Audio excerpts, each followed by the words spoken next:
মোৰ নাম পাহি, ডিষ্ট্ৰিক্ট মোৰ নলবাৰী, গাঁও মোৰ কুচি। তাৰ আগত কিবা এটা বহে নকওঁ মই খুলি।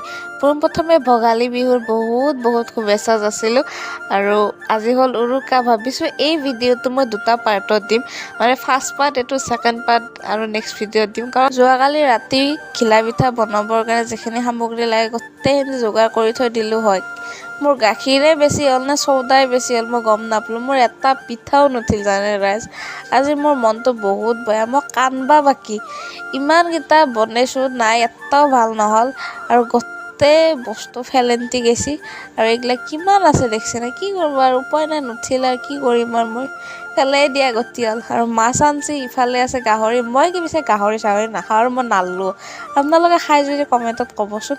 আৰু চেলাৰী কাটব আছোঁ বৰ তাত বৈ আৰু মোক পিঁয়াজ কাটা, আদা ৰহুন কাটা চব লাগে দিছে আৰু চেলাৰী কাটি মই এতিয়া বহি আছোঁ।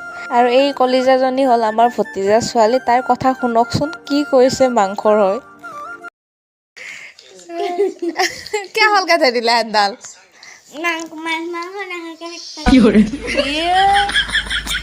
মাংস নাখাকে থাকবা নোৱাৰে, মানে এডাল পিন্ধি আছিল তাই। মই বোলে এডাল পিন্ধি থাকিলে মাছ মাংস খাব নোৱাৰিবি, তাই সেইকাৰণে হলকে থৈ আছিল অলপ। এনে কৈছো কিন্তু সঁচাকে এনে কৈছে। বৰ পিঠা চাওক ইমান ধুনীয়া হৈছে। আৰু মোৰ কেইখনে কি হ'ল জানো, কিবা যদি ভুল হৈছে কমেণ্টত ক'বচোন যদি আপুনি কিবা ধৰিব পাৰিছে।